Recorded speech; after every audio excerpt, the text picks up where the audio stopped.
Let's recap our 12-team Roto Salary Cap draft next on Fantasy Baseball Today in 5.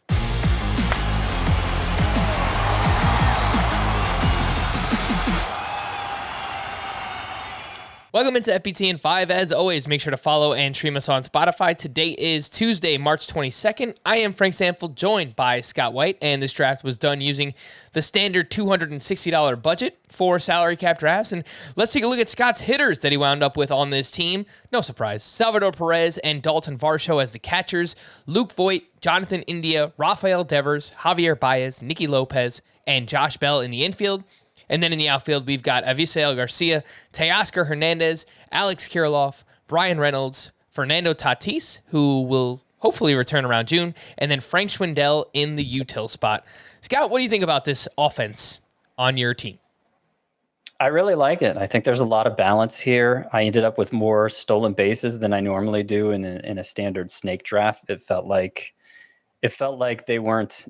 Stolen bases weren't inflated as much in this particular salary cap draft. I don't know why, and I don't know that you'd expect that to happen in yours. It's often that the stolen base guys end up going for too much, but they didn't in this case. I think my catching tandem there of Salvador Perez and Dalton Varsho is just like a rotisserie dream.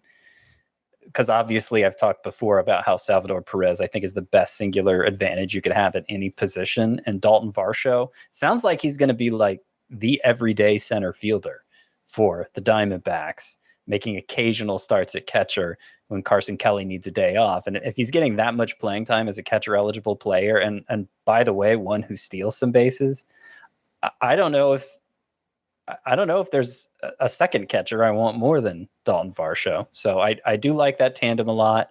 The Fernando Tatis pick is interesting. Obviously, I'm hoping he returns in early June rather than late June from wrist surgery and is back to being his normal self.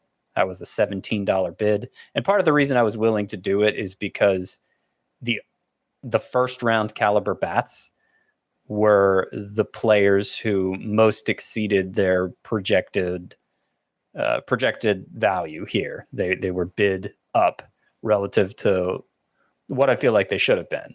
And so I didn't get that high-end hitter I wanted. Rafael Devers is the highest in one I got.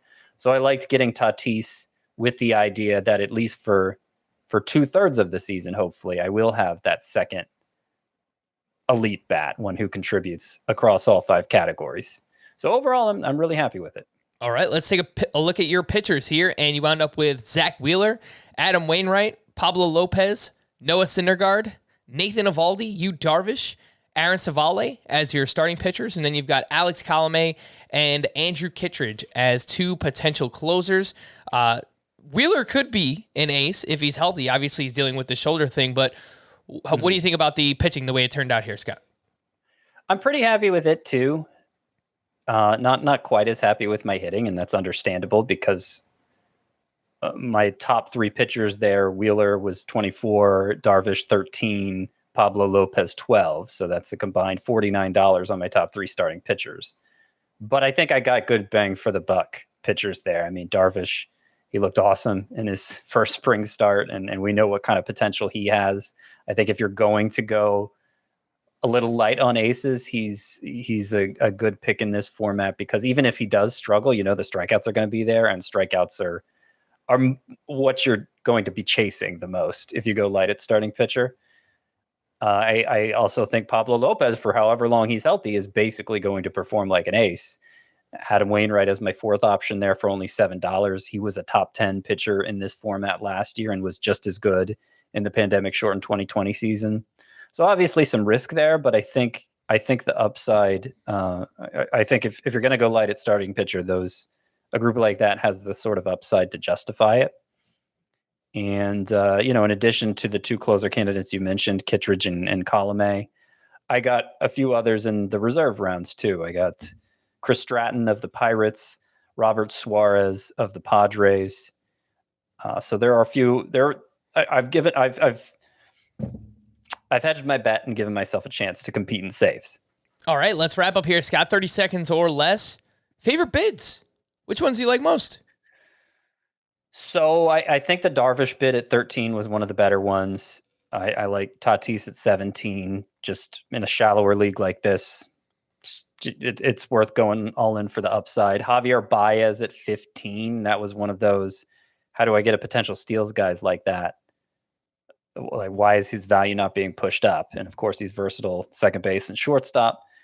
Those would probably be among my favorite ones. Brian Reynolds at 16 seemed like a pretty good price. Alex Kirilloff at $3 late. I like the upside there. I like swooping in with that $2 or $3 bid when everybody has just a few dollars left. Really, really going for whatever upside guys happen to be left, and that's what I did with him. All right. For more extensive fantasy baseball coverage, listen to the Fantasy Baseball Today podcast on Spotify, Apple Podcasts, Stitcher, your smart speakers, or anywhere else podcasts are found. And thanks for listening to Fantasy Baseball Today in 5. We'll be back again tomorrow morning. Bye-bye.